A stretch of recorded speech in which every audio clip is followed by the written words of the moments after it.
रिश्ते वही अच्छे होते हैं जो इज्जत से जुड़े होते हैं। जहाँ इज्जत नहीं होती है वहाँ रिश्ता नहीं होता। Hello everyone, welcome back in my channel which is still life with study. Still life with study में आपका बहुत ही वेलकम है।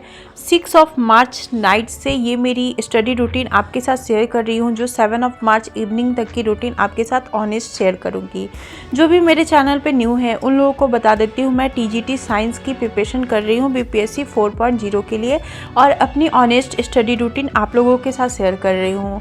फिजिक्स में अभी मैम ग्रेविटेशन चैप्टर पढ़ा रही हैं, बायोलॉजी में मैम पढ़ाई हैं कोलेस्ट्रॉल के बारे में, और हिस्ट्री जो आईएनएम हुआ है उसमें होम रूल आंदोलन जो है उसके बारे में सर ने पढ़ाया। आज 3 क्लास हुई है, जो जिस 3 क्लास को मैं की हूँ। उसके अलावा मैं यहाँ पे एनसीईआरटी बुक को रीड की हूँ। एनसीईआरटी बुक का ग्रेविटेशन चैप्टर मैं यहाँ पे रीड करूँगी और आप लोगों के साथ वो सब कुछ मैं शेयर की हूँ। आज का जो वीडियो है बहुत ही ज़्यादा इम्पॉर्टेंट है, क्योंकि आज मेरी वीडियो पे ना, पिछले वीडियो पे एक कमेंट आया जिसको पढ़ के ना मैं सच बताऊँ तो बहुत ज़्यादा मैं डिप्रेशन टाइप से हो गई। मैं ये सोची हूँ कि दुनिया में कैसे कैसे लोग होते हैं आज भी, जब हमारा समाज इतना मतलब कि माइंड इतना ओपन माइंडेड टाइप से हो गया है, तो भी लोग ऐसे ऐसे होते हैं और ऐसा ऐसा बिहेवियर होता है।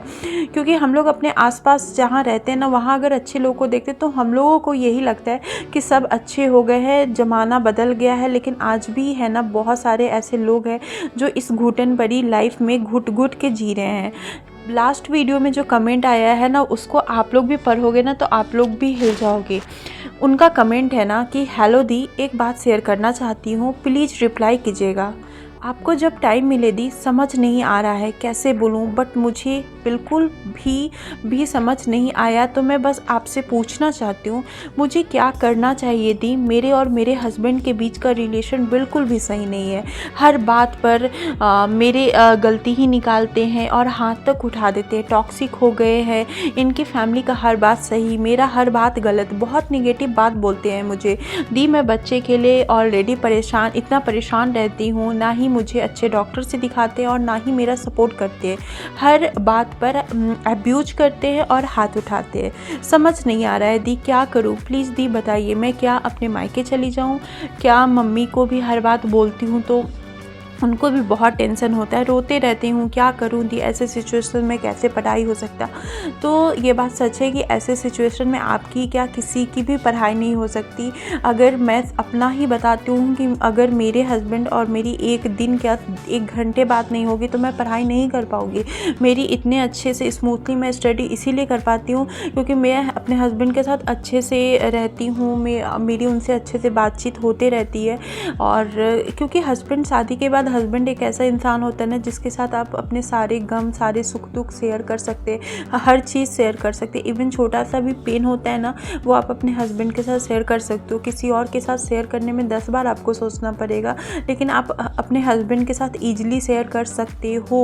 लेकिन जब आपका हस्बैंड ही आपकी बातें नहीं समझेगा ना, तो इस रिश्ते में रहने से बेटर है कि ये रिश्ता से हट ही जाना सही है। जब इतना ज़्यादा टॉक्सिक है ना, तो इसके लिए आपको आवाज़ उठाना चाहिए। आप घुट घुट के रहिएगा ना तो वो उनकी आदत बन जाएगी।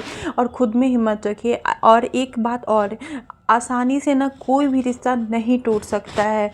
तो अगर आपके रिश्ते में दम होगा, आपके प्यार में ताकत होगी ना, तो वो आप अगर दूर भी रहिएगा ना तो वो ऑटोमेटिक हो जाएगा। लेकिन अगर आपकी रिलेशनशिप में, जिस आप रिलेशनशिप को आज आप बचाना चाह रही हैं, अगर वही रिलेशनशिप सच वाला टॉक्सिक निकला ना, तो पूरी लाइफ आपकी टॉक्सिक हो जाएगी और फिर आगे चल के आपको ही प्रॉब्लम होगी। मुझे ये नहीं पता कि आपकी शादी किस सिचुएशन में हुई है, लाइक लव मैरिज हुई है, अरेंज मैरिज हुई, मैटर वो भी नहीं करता। सच बताऊँ तो कि लव मैरिज हुई है या अरेंज मैरिज हुई है। आपने ये पूछा है ना कि दी आप अपना सजेशन दीजिए, तो मैं यही बोलना चाहती हूँ कि अगर आपकी अरेंज मैरिज शादी हुई है, मम्मी पापा शादी किए हैं, तो आप इसके लिए आवाज़ उठाइएगा। क्योंकि मुझे लगता है कि लास्ट 6 मंथ से मैं आपको, 6 नहीं 4-5 मंथ से मैं आपको जानती हूँ और आप इतना ज़्यादा टेंशन में रह रही है। अभी भी आपकी सिचुएशन सही नहीं हुई है जैसा कि आप बता रही है। तो इस रिलेशन से है ना कि थोड़ा सा आप इस रिलेशनशिप को टाइम दीजिए। थोड़ा सा आप अपने मायके चले आइए। घर छोड़ने की बात नहीं कर रही हूँ, हस्बैंड को भी छोड़ने की बात नहीं कर रही हूँ, लेकिन जब तक एग्ज़ाम है ना, आप अपने मायके चले जाइए और आप ना दिन रात एक करके पढ़ाई कीजिए। क्योंकि ये आपके पास ना लास्ट मौका है कि आप उस सिचुएशन से कैसे निकल सकती हैं। कभी कभी क्या होती है कि हमारे घर का जो सिचुएशन होता है ना, लोग कहते हैं ना मेंटली और हेल्दी, मेंटली तो स्ट्रॉन्ग बनना पड़ता है, उसके साथ फाइनेंशियली भी स्ट्रॉन्ग बनना पड़ेगा। जब आप फाइनेंशियली स्ट्रॉन्ग बनते हो ना तो रिलेशनशिप बहुत ही ज़्यादा स्मूथली चलती है। हो सकता है कि आपके हस्बैंड को बहुत सारा टेंशन होता होगा, उस कारण ये करते हैं। ऐसा नहीं करना चाहिए, किसी भी इंसान को नहीं करना चाहिए। इतना भी टॉक्सिक नहीं होना चाहिए कि जो इंसान इस लाइफ में आपके भरोसे आया आप उन्हीं पे हाथ उठाओ। लेकिन अगर आपके साथ ऐसा हो रहा है ना तो प्लीज़ आप अपने लिए आवाज़ उठाइए, क्योंकि आवाज़ उठाने से ही आपकी सिचुएशन जो है वो चेंज होगी। नहीं तो आदत हो जाएगी अगर उनको, क्योंकि हर बार आपको झुकना पड़ता है ना, तो हर बार झुकना सही नहीं होता है। कभी कभी क्या है, खुद के लिए भी खड़ा होना पड़ता है। आत्मसम्मान को ना हमेशा इम्पोर्टेंट दीजिए, खुद को का आप कम नहीं समझिए। आप ये समझिए ना कि आप बहुत इम्पोर्टेंट हो, आप सही हो, आप अच्छे हो। आप खुद को कमज़ोर समझते हो तो लोग आपको कमज़ोर बना देता है। और दुनिया की परवाह ना आप कब तक कीजिएगा यार, दुनिया की परवाह पर यकीन नहीं कीजिए। क्या दुनिया आपका परवाह करता है जिस समय आपको वो आप पे वो हाथ उठाते हैं? कोई घर का एक मेंबर भी आपको आता है तो किस समाज की इज्जत के लिए आप ये सब बर्दाश्त कर रही है? मैं बिल्कुल भी आपको ये नहीं कर रही हूँ कि आप कुछ गलत कदम उठाओ, आप इस रिलेशनशिप से हट जाओ। बस ये कर रही हूँ कि इसको ना थोड़ा सा डिस्टेंस दे दो। कभी कभी जो होता है ना, नज़दीकियाँ उतना जल्दी घाव नहीं भरती जितनी जल्दी दूरियाँ घाव भर जाती है। अगर आप कुछ टाइम के लिए दूर चले जाओगे ना तो उनकी लाइफ में अगर आप 1% भी इम्पॉर्टेंट होंगे तो वो खुद ऑटोमेटिक आपके पास आएंगे। अगर 1% भी इम्पॉर्टेंट नहीं होंगे ना, दूर होने से आपको पता चल जाएगा कि वो उनकी लाइफ में आप क्या हो क्या नहीं हो, क्योंकि मेरे से बेहतर आप उनको जानती हो, आप उनको समझती हो।